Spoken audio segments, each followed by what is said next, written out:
आइए जानते हैं आज की कुछ प्रमुख अंतर्राष्ट्रीय खबरों को। पहले एक नजर आज की हेडलाइंस पर। इटावा में ट्रेन में आग की घटना की हो जांच, अखिलेश यादव बोले दोषियों को दंडित किया जाए। दिल्ली के तापमान में गिरावट, कोहरे का अलर्ट, जाने कब पड़ेगी कड़ाके की ठंड। सुब्रत रॉय, पीआरएस ओबरॉय और बीकानेर वाला के फाउंडर, 24 घंटे में 3 दिग्गज बिजनेसमैन को भारत ने गंवाया। उत्तराखंड का मिशन सुरंग, 50 मीटर पाइप के सहारे 40 मजदूरों की जिंदगी, अब स्पेशल प्लेन से आई मशीन। कोई दूध का धुला नहीं होता, हम भी बूढ़े, एल्विश यादव का नया वीडियो। सांप के जहर के मामले के बीच कही ये बड़ी बात। अल-शिफा हॉस्पिटल की एमआरआई में हमास का ऑपरेशन कमांड सेंटर और हथियार मिले, आईडीएफ ने दिखाए सबूत। अमेरिका और चीन को मतभेदों से ऊपर उठना चाहिए, 1 साल बाद बाइडेन से मीटिंग में बोले जिनपिंग। फैन को थप्पड़ मारने के मामले में नाना पाटेकर पर एफआईआर की मांग, बैकफुट पर अभिनेता, कहा भ्रम से हुआ। टॉस जीतने से लेकर सेमी की स्विंग तक इन 5 फैक्टर ने सेमीफाइनल में दिलाई टीम इंडिया को फतह।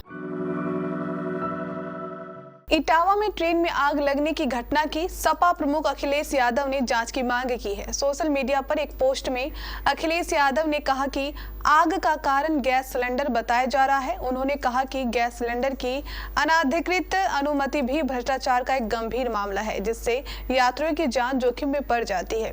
उन्होंने दोषियों को सजा देने की मांग की। बता दें कि इटावा के पास बुधवार शाम नई दिल्ली दरभंगा स्पेशल एक्सप्रेस में आग लगने से इसके 3 डिब्बे क्षतिग्रस्त हो गए। इटावा के पुलिस अधीक्षक संजय कुमार ने कहा कि 4 व्यक्तियों को मामूली चोटें आई हैं। उन्होंने बताया कि प्रारंभिक जानकारी के अनुसार किसी भी यात्री के झुलसने की जानकारी नहीं है। आग शाम 5:30 बजे लगी। आग लगने का कारण तत्काल पता नहीं चल पाया है। ट्रेन की बोगियों से काला धुआं निकलते देखा गया। राजधानी दिल्ली में सुबह के वक्त कोहरे के साथ ठंडक का एहसास बढ़ने लगा है और दिन में सूरज की चमक भी फीकी पड़ने लगी है। दिल्ली में आज सीजन का सबसे कम न्यूनतम तापमान 10.9 डिग्री दर्ज किया गया। ऐसा हवा में ठंडक होने के चलते हुआ है। वहीं प्रदूषण भी कोई सुधार की उम्मीद नहीं है। इसकी वजह हवाओं और बारिश की कमी है। मौसम का पूर्वानुमान लगाने वाली एजेंसी स्काईमेट के मुताबिक दिल्ली में शुष्क मौसम बना हुआ है। कम से कम अगले 10 दिनों तक मौसम शुष्क ही बना रहेगा, क्योंकि मैदानी इलाकों में कोई महत्वपूर्ण सिस्टम देखने की उम्मीद नहीं है। एक कमजोर पश्चिमी विक्षोभ 18 नवंबर को उत्तर भारत की पहाड़ियों पर पहुंचने के लिए तैयार है। ये सिस्टम पहाड़ियों और मैदानी इलाकों के मध्य और ऊंचे इलाकों तक सीमित रहेगा, लेकिन पहाड़ों पर बारिश या बर्फबारी से ठंडी हवाएं मैदानी इलाकों का रुख करेगी। इसके बाद ठंड बढ़ेगी, यानी नवंबर के आखिरी हफ्ते में दिल्ली में ठंड बढ़ने की संभावना है।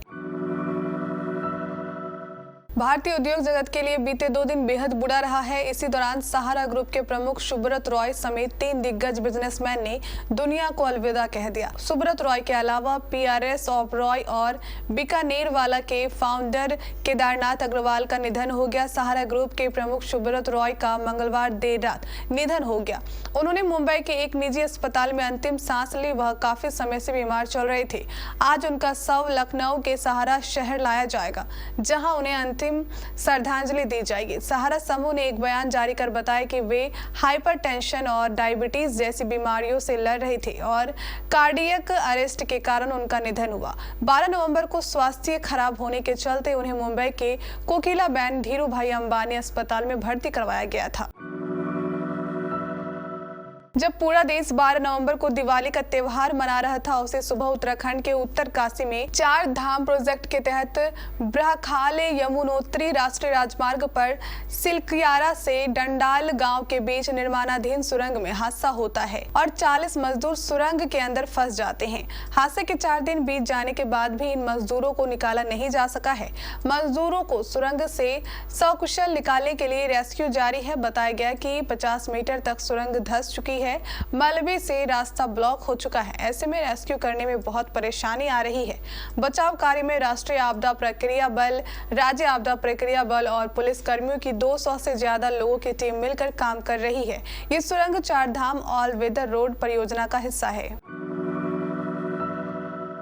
फेमस यूट्यूबर और बिग बॉस ओटीटी सीजन 2 के विनर एल्विस यादव तब से लगातार चर्चा में हैं, जब से उनका नाम रेव पार्टी में सांपों के जहर की तस्करी में उछला है। इस मामले की जांच अभी चल रही है। इस बीच एल्विस ने अपने यूट्यूब चैनल पर एक नया वीडियो शेयर किया है, जिसमें वो कह रहे हैं कि एक उम्र में गलतियां सबसे होती हैं, उन्होंने भी की है। इसके अलावा उन्होंने बिग बॉस 17 के कंटेस्टेंट यूके 7 राइडर उर्फ अनुराग ढोभाल के सपोर्ट की बात भी कही है। इस वीडियो में एल्विस यादव कह रहे हैं, कल मैंने जो बात करी कि यूके भाई को इतना भी मत बोलो कि उसकी सेल्फ रिस्पेक्ट पर कोई बात आ जाए, वो डिप्रेशन में चला जाए। बाहर आकर देखे कितना मजाक बन गया। उसकी फैमिली भी है, उसके ऊपर कमेंट आए। पहला ये कि भाई वो हरकतें ही ऐसी कर रहा है तो गाली तो खाएगा। इसके बाद एल्विस ने आगे कहा, भाई हरकत तो सब लोग ऐसे ही, कोई गाली थोड़ी ही खाता है। और ठीक है, मान लो कि हरकत कर रहा है, लेकिन इतना नहीं बोला जाता है। इजराइल की सेना बुधवार को गाजा के सबसे बड़े अल शिफा हॉस्पिटल में दाखिल हुई। इस दौरान इजरायली सेना को अस्पताल में रेड के दौरान हमास द्वारा इस्तेमाल किए गए हथियार और अन्य सैन्य उपकरण मिले। इससे पहले इजरायली सेना के अस्पताल के बाहर हमास के लड़ाकों के साथ मुठभेड़ भी हुई। इस दौरान 5 हमास लड़ाके मारे गए। इजरायली सेना के एक अफसर ने बताया कि उन्हें हमास द्वारा अस्पताल को सैन्य सुविधा के रूप में इस्तेमाल करने के ठोस सबूत मिले हैं। इजरायली सेना ने कई दिनों से शिफा अस्पताल को चारों तरफ से घेर रखा था। अमेरिकी राष्ट्रपति जो बाइडेन ने बुधवार को एक साल में पहली बार चीनी राष्ट्रपति शी जिनपिंग से मुलाकात की। इस बैठक में सैन्य संघर्ष, नस्ली दवाओं की तस्करी और आर्टिफिशियल इंटेलिजेंस पर दोनों देशों के बीच टेंशन कम करने पर चर्चा हुई। बाइडेन ने सैन फ्रांसिस्को से करीब 30 मील दक्षिण में फिलोली स्टेट में चीनी राष्ट्रपति का स्वागत। यहाँ से वह Asia Pacific economic cooperation forum के शिखर सम्मेलन के लिए जाएंगे।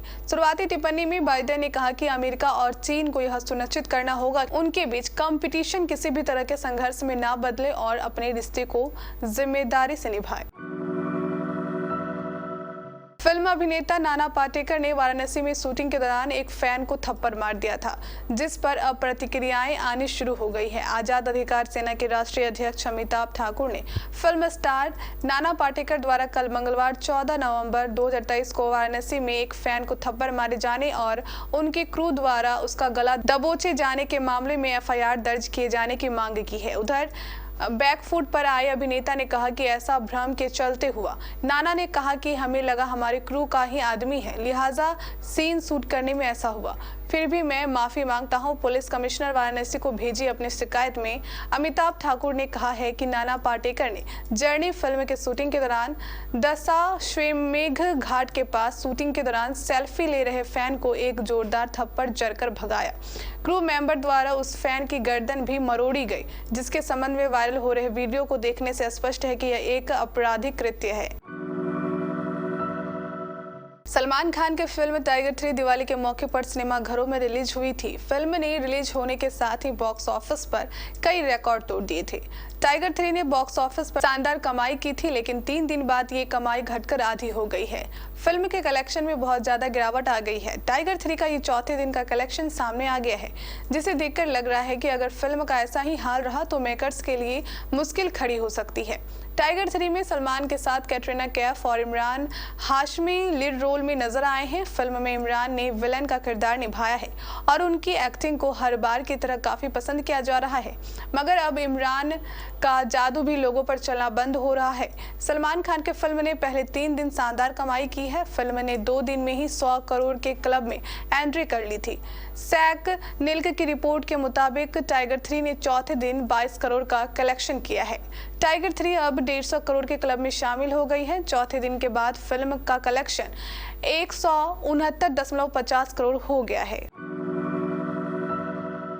टीम इंडिया वर्ल्ड कप 2023 के फाइनल में पहुंच गई है। सेमीफाइनल में न्यूजीलैंड को पटखनी देकर उसने ये टिकट हासिल किया है। बुधवार रात को भारतीय टीम ने न्यूजीलैंड को 70 रन से हराया।